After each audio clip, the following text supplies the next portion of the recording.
The next speaker, the title is Cybersecurity's Coming of Age. It is my, again, distinct honor to introduce Dr. Samuel Baum, who has been teaching computer networking and security classes at City College, San Francisco since 2000.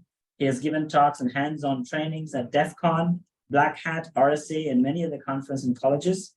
He founded InfoSec, Decoded INC, and does corporate training and consulting for several Fortune 100 companies on topics such as incident response and secure coding, credentials, PhDs, ASSP, DEF CON, Black Badge. Dr. Sam, it is we'll head over to you, and thank you again for joining us. All right. Thank you. I'm glad to be here. Let me share my screen here, which will be this one. All right. And yeah, that should do it. All right. So I just want to talk about how we got here as a field of cybersecurity.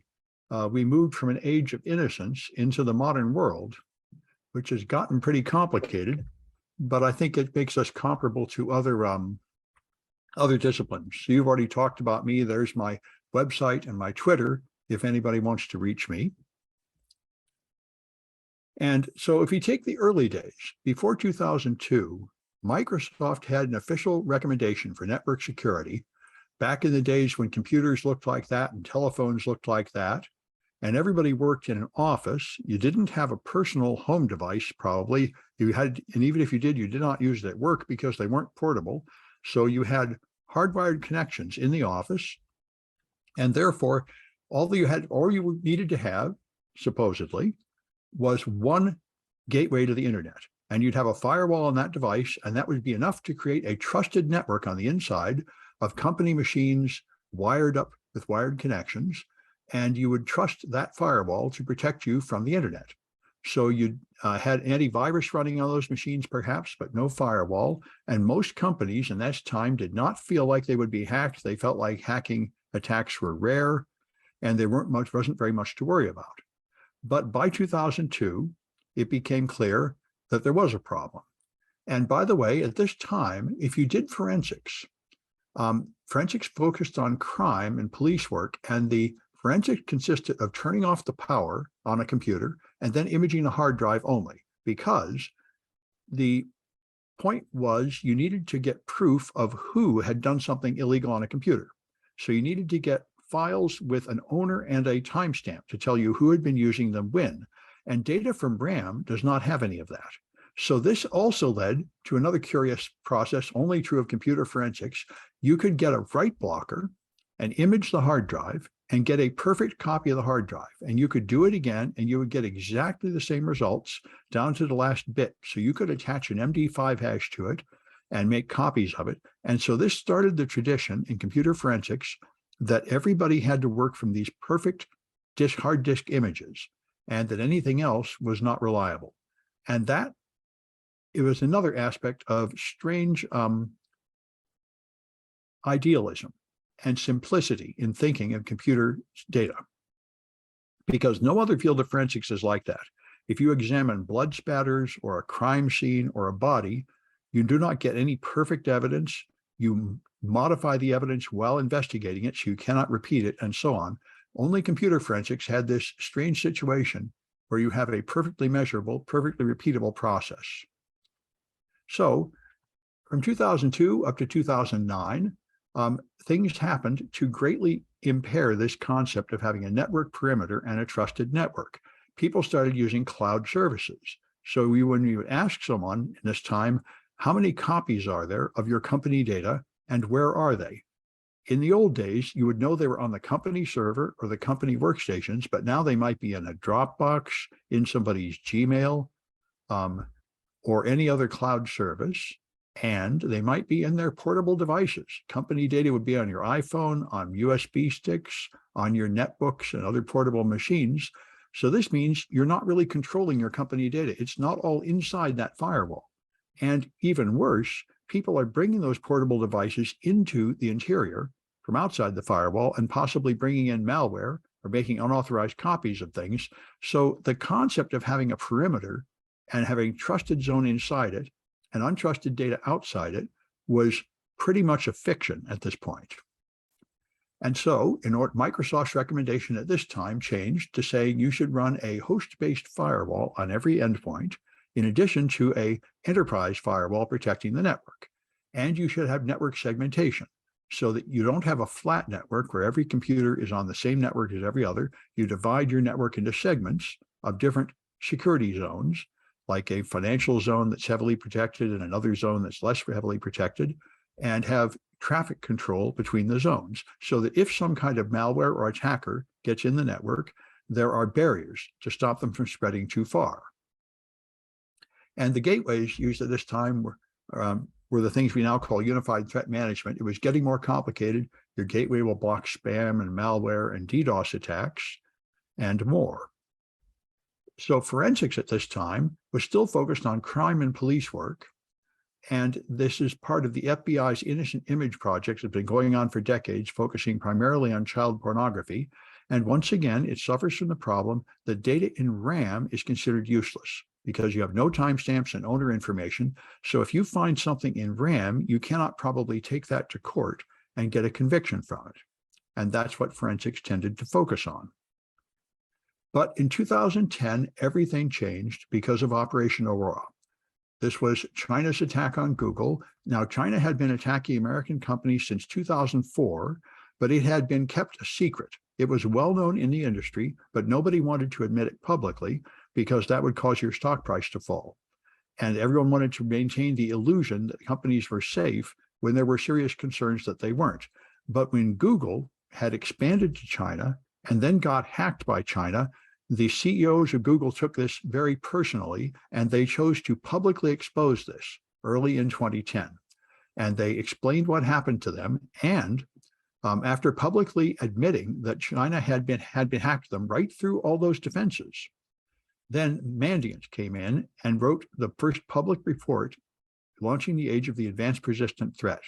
And this changed all of cybersecurity forever. I remember going to conferences after this, and we were all terrified. We all realized that all of our defenses had been useless, so it seemed, against this threat. And the new defense protocols that were required seemed to be unbelievably difficult to set up. So this is one way to visualize what you see in that report. These are all the threat actors and pieces of malware and techniques that they used in that report, centering on the Communist Party of China. And so here's one of the threat actors. The Mandiant report was so detailed, they got down to individual people. Here they know the name of this individual hacker in the Chinese group that was attacking and some of what they did. And here's the main threat actor organizing it all was the Communist Party of China that tasked the People's Liberation Army to commit cyber espionage and data theft. And they were incredibly effective. And they exposed that all the money being spent on these gateway devices that were supposed to create a trusted network was not working. I remember I went to a conference at this time, and they had the CEOs of large defense companies like the people that sold these unified threat appliances like McAfee and others. And CEOs asked them, all right, we paid you guys millions of bucks and the Chinese hacked right through it like there was no defense. What's wrong with this picture? And they actually promised at that time that within 6 months, they were going to have artificial intelligence devices with not working from signatures that would detect attacks and stop them in progress on the wire. And I was just floored by this. And I think everybody was. Obviously, the technical team had no answer at all. So the marketing team had just made up outrageous lies, and they were just stating things that made no sense at all with no pushback. Because in fact, they had no good answer to this question. You bought these expensive devices, and we don't have any good way to explain why they don't seem to work at all against this threat. They do stop some threats, but not the threat they were worried about. And what they said was you had to move into a modern world with a whole different set of layered defenses, and this is what it's ended up being. So now you have preventions, and we no longer trust the prevention, but you have defenses to prevent attacks like firewalls, intrusion detection systems, and endpoint protection suites, including antivirus. Like you always had, you have those, but you no longer trust them. You understand that even though you have defenses, there were some attacks that will get past the defenses, which is why I thought I'd title this talk Coming of Age. Every other field of security has known this. If you have physical security at a bank, some people get through, same thing at a military base. If you have anti-theft in a store, some theft occurs anyway. Everybody else has known forever that your preventive defenses are not perfect. And so you have to have layers of defenses. So you have prevention, and then you have detection to see what got through your prevention. That's network monitoring. And then you have incident response, where you do something about the threats that have gotten in despite your preventive defenses. And that's what we have now. So your incident response, you have to find the compromised systems.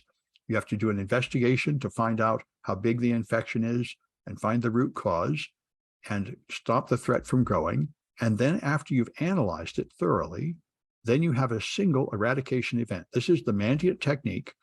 A very common mistake that beginning network defenders make is they will find one machine that is compromised or infected, and they will just re-image that machine and call it done.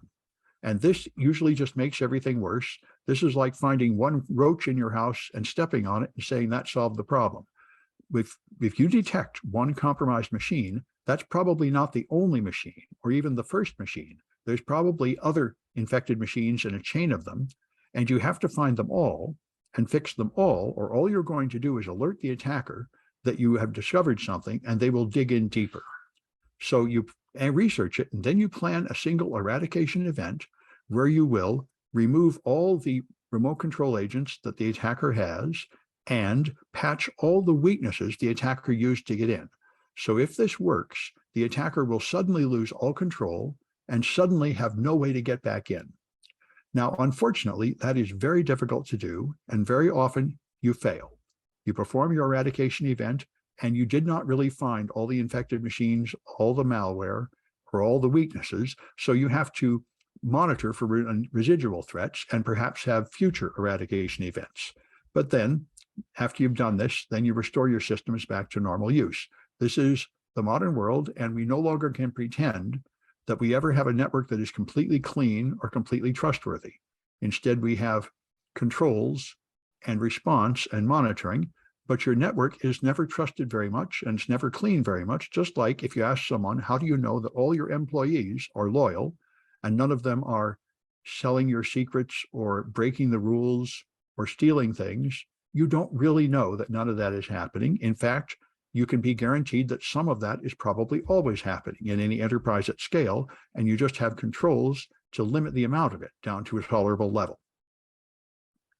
So this is formalized in the Zero Trust NIST standard that came out in August 2020. This is the modern solution. And this, again, is something I remember when I saw this, the early versions of this 10 years ago, I just thought that's impossible. We will never be able to do that. But it's what we're really doing now. Very few people have actually achieved full zero trust, but this is the direction we're going on. So you assume there is no implicit trust granted to assets or usual accounts based on their physical or network location. You do not have a trusted network, or you have authentication and authorization performed, and you consider everything. And this is caused by bring your own device, cloud-based assets, and so on. You're doing business on assets that are not within your network boundary anyway. So any boundary-based solution is not going to help. And so you focus on protecting resources, and this is the abstract definition of zero trust architecture. The ultimate goal here is that every transaction on a network, when a user attempts to access a resource, will be rated by how suspicious does this action look, and how likely is it to be my real employee doing an authorized thing, and you only allow it if it meets your criteria of sufficiently clean appearing, sufficiently free of red flags. And we are moving in that direction gradually as we have increased amounts of monitoring and network segmentation and defenses. So the incident response process is now pretty complicated. You have network monitoring with an SIEM system like SPLUNK, the industry leader, and I heard it mentioned in the last talk. So you have one central place to see events all across the enterprise, instead of having logs separated and scattered on various machines. So it gathers logs from firewalls, servers, endpoints, and network traffic. And here you see a list of source types in a SPLUNK data archive. You've got data from Windows Sysmon, which is a Microsoft tool you can add to a server to get far more actionable events. You've got data taken directly from the network, Stream SMB and Stream IP and HTTP. These are direct observations of the raw network traffic. You have Windows event logs, Windows registry. You have the output of Suricata intrusion detection systems, which will be alerts for recognized signatures of malicious traffic. And you have the logs from a FortiGate firewall. So all these different devices are sending their logs to the central SPLUNK server, so they can all be analyzed in one place. And now you can search for things and you see log events. And this is often called Google for log data, because the search problem here is very similar to the problem Google has. You have to search essentially unstructured data. And so each event will be different. You see 2 events here, and they have a completely different format, just like Google has to search web pages that all have a completely different format. And as mentioned before, the attack matrix is extremely useful to organize planning for defense and understanding what attackers do. So and again, when I first saw this, I thought this was impossibly complicated and will just confuse people and not help. But I gradually got used to it. And I started teaching this to my students, saying, you should really recognize all these techniques here. Even though it's a lot, this is what it really is. But they're sorted into categories. And these are the main tactics. First, the attackers investigate your network from the outside to determine what they can learn about you without connecting to you, and develop some resources they can use to attack you with. Then they find some way to contact your network, an open port, a way to send an email in, and then they get some way to execute some code on your network, most commonly by sending a phishing email and say to someone to click on a link or run an attachment. Then they attain persistence, so that even when a machine is rebooted, the attacker still retains control of it. Then they escalate privileges from a local user to a local administrator and ultimately to a domain administrator. Then they avoid your defenses, which they're getting very good at. And this, I say, is the main thing we've had to admit now. Our preventive defenses are not perfect, and an advanced attacker can learn how to get past them quite efficiently. Then they find ways to steal more credentials, discover more databases and steal them, move through the network, and collect more information from it. The resources they placed under control are controlled by command and control servers. And ultimately, they can exfiltrate data from your company, which, by the way, is how the Aurora attack was detected. They did all this to Google for months without ever being detected. China did, but when they took the data and sent it back to China, that's when Google noticed our servers are sending data back to a Chinese server that is not part of our company. And that was the clue that led them to discovering the attack. So the exfiltration was the part that got them caught. And you may have another impact, like just wiping machines completely. But these are the general steps of attackers, and organizing your thinking this way is the step of moving security from an art to a science. In any science, you start with taxonomy, where you sort the events into categories, and then you can start creating a more organized way of thinking about them and move in the direction of security metrics, which seemed to me was quite a lot of the point of the previous talk. I think we still do not have any good security metrics. And this is what holds this field back and makes it more of an art than a science. We cannot tell someone, your security is currently a 4, but if you buy this $1 million firewall, your security will become a 5. And that means you will have $10 million less loss per year. It would be nice if we had numbers like that, but we totally do not. The quantization is only in its infancy. So we're work only from a qualitative, sort of intuitive estimate of how secure something is and how much you're probably saving as a result. It's more of a guess than anything else, which holds us back. So another tool that's extremely useful is VELOCIRAPTOR. This is an open source incident response platform, and it's been bought by Rapid7. So I imagine a commercial version will be coming out. So you have a central server, which acts like a domain controller. And what you can do is you can communicate with all the machines in your enterprise from this one point. So you can investigate by sending queries out that come back, and then you find indicators of compromise. You find some machines that are infected or compromised, and you find some clues that will identify machines that are involved in this attack. Things like registry keys or running processes or files that you'll find on the server. Then you can create a hunt, which will send to a whole class of machines a request for certain information and get the data back to see which machines have been compromised. And then you can push out remediation activities from the server. So here, for example, if you want to find software that loads automatically, you can run auto runs directly from the VELOCIRAPTOR server. This will push out a request to the end machine that's running an agent to install the auto runs utility, run it, and send the results back to the main server. And this is, of course, looking for persistence. Auto runs will detect all the common ways to automatically launch software, and anything that has persistence will be picked up by this tool unless it has some evasion technique that can avoid it. Then you can use YARA. YARA is used just to search through files for string patterns, and you can search through here and find a characteristic string involved in the attack and find all the files with that string on it. It's very fast at searching through a file system.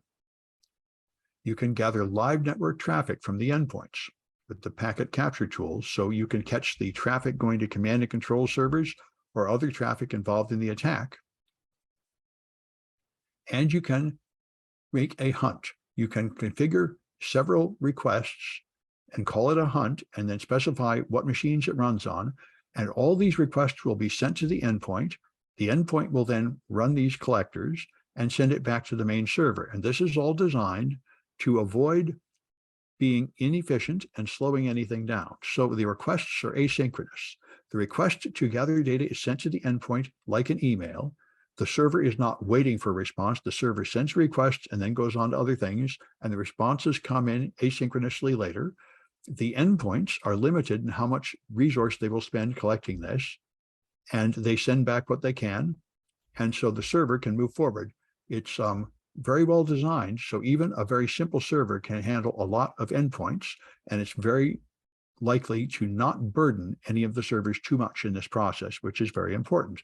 So this hunt installs sysmon, it gets the event logs, it gets the task scheduler, one of the methods of persistence, and it gets the DNS cache, which will show all the domain names that the endpoint has been going to recently.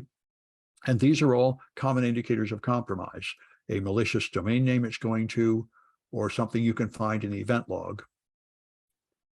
So another defense is Zeek. This came from right near where I am in California with Bro at Lawrence Livermore Labs in Berkeley. It was originally designed as Bro, and this was a new generation of firewall that instead of having static rules like to block certain IP addresses or ports, it would be a programmable system that would control what you do with network traffic. And they replaced their old type firewall with this system that would detect attacks and respond to them dynamically. And when I visited there years ago, they told me this thing was programmed to detect attacks. And if anyone sent an attack, they would simply block that IP address for half an hour. And that's it. And they said that was more effective than any of their static firewall rules at protecting their network. So it's programmable. You can write little programs like you see here that will just analyze network traffic and do whatever you want with it. And so you have a series of rules that you write how to handle your traffic, and you can defend your network in that way. So anyway, that's a quick overview of what I've been doing. And I've been trying to develop classes based on these things. And I have free classes to cover all these topics. These are the ones I'm doing this semester. Instant response is what most of I talked about here. I'm also teaching a class in cryptography and cryptocurrency, which has, of course, become very interesting. Cryptocurrency has greatly stimulated a lot of development in the field of cryptography with things like zero trust. And we're talking about securing and hacking mobile devices, cell phones primarily, which is a big, important field. And malware analysis and computer forensics are the ones I've referred to a few times, how to analyze a piece of malware and find out the indicators of compromise to tell when a machine is infected and how to clean it off and what this malware does. And this is extremely interesting these days. When I first learned about malware analysis years ago, the only technique I knew was to print out all the assembly code and then read the assembly code. And that is very slow and burdensome. but there are a bunch of modern tools that make it much easier, much more efficient. Now, sometimes you really have to just read the assembly code, but there are many things you can do other than that, like dynamic analysis, where you run it and deliberately infect a machine and monitor what it does, and a variety of other tools that let you look at the running code without having to fully understand all the code in there. And of course, the classic old computer forensics still remains part of it. If you want to actually go to court and prosecute someone, then you have to analyze a hard drive. And these days, you also analyze the memory.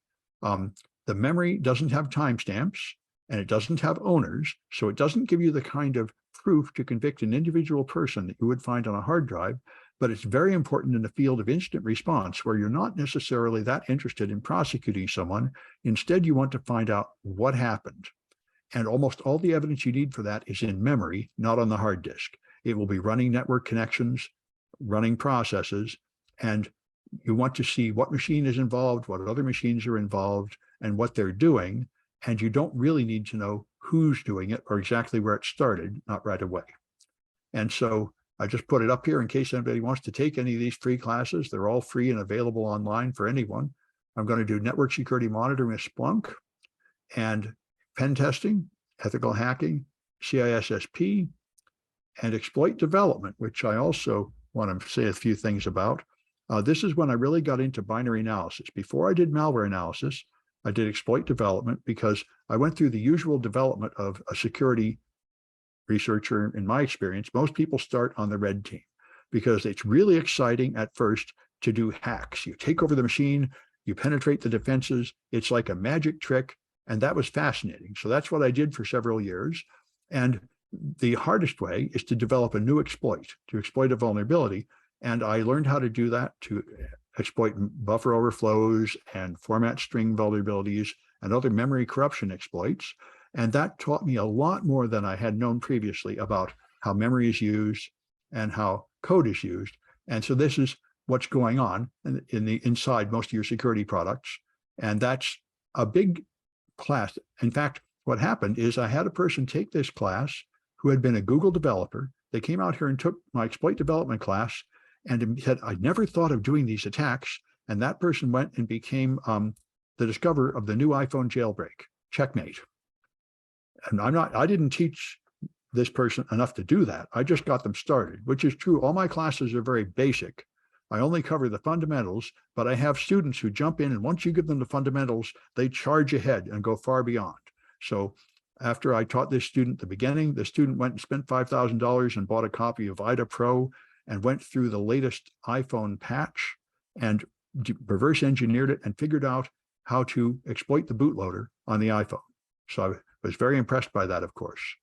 And then we have, of course, web applications, which also includes APIs, which is a very interesting field. And again, very important these days, and with its whole category of attacks and defenses to study.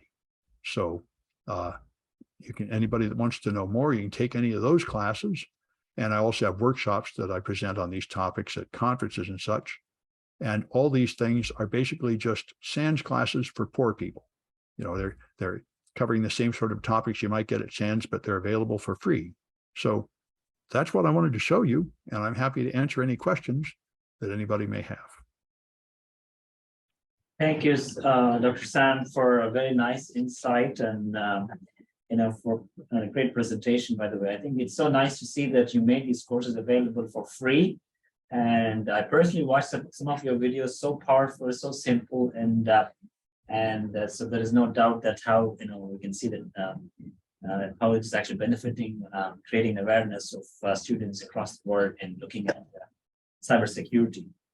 But anyway, I have a couple of questions. First is what do students think about your favorite classes? And which one of those is the favorite course that you? What was that? I couldn't hear you. What is your favorite course that students say?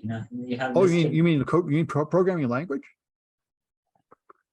What is your favorite course? What do students say about your favorite course? Code? Course. Oh, course. Oh, well, it has changed. Let me go back here if I can. I've had this question. I wrote them all, and nobody's making me do them. So they all had their place. But, I started with 123. That was the red team, of course. That was all I knew, was to attack things. I did that, and that was very exciting. But then after a few years, you get sort of tired of all these attacks. There's always a new exploit. So I think it's always just the one I'm working on. Right now, I'm putting a lot of work in the incident response class and the hacking mobile devices class. But, I can't really pick one. They each have different purposes. And, the CISSP was very difficult for me. I never worked at a big corporation. I never learned how to do corporate management, but I learned that was really important. Like I went through, I think, the evolution a lot of security people do. I'm pretty much a rebel and disrespecting rules and just too clever for my own good. So I started in hacking. And then as I got older and we took on more responsibilities, I became management. And I started to respect management, which before I thought managers were just idiots, always in my way, making rules that I just had to break. And finally, when I gained more respect for management, and that's why I really appreciated the CISSP class. That, in my opinion, is understanding corporate management, which is why people count it so highly. Even though it is non-technical, I gradually learned how important it is to communicate with non-technical managers and how it's okay that they're non-technical because they have a different job. In my early days, I had nothing but contempt for them because they didn't know the technical stuff I knew. But, so I don't think I can pick a favorite. They each had a stage, in my life when I had to learn that. Great. Another question is, how do you see AI, as driving cybersecurity, areas? What is your perspective? Well, I heard the promise 10 years ago that we were going to have AI defend our networks. And I said, that's ridiculous. But now it is starting to come true, especially in the last year. I'm seeing a lot of amazing things come out of AI. Before I did this, decades before, I did research on human proteins. And at that time, I did my PhD. I had a model of protein motion, and my model was two sticks with a spring vibrating. And the particle physicist on my committee at my PhD defense said, this is disgusting. This model could have been written in 1750. Can't you do better? And we all said, no, we can't do better. We tried. You can't solve Schrodinger's equation for a protein or even anything close to it. We can't. This is the current state of the art in this field. And now they've announced that they've developed an AI model that correctly interprets the folding of complete proteins. And which is incredible. When I was in this 30 or 40 years ago, that was seen as completely impossible. We didn't think that would happen for centuries. So AI has really jumped forward in importance suddenly. Even 5 years ago, AI didn't seem to be able to do anything worth doing. And now it's doing amazing things. So I think it's really coming. We're going to have some kind of AI firewall that really works pretty soon. Cool. And last question, we have a lot of students registered for this conference listening to this. What is a single piece of advice that you want to give them, who are looking at cybersecurity as a career or wanting to explore this field? What are some advices that you want to give? Well, I don't have anything very special. I would say don't go into debt for your education if you can avoid it. There are free courses and cheap courses available. And look around. There are many ways to participate in this field, and it's a huge growing field. Thanks to the fact that we're all terrible at our jobs, everybody keeps getting hacked more and more, despite paying all of us. So they have to keep hiring more of us.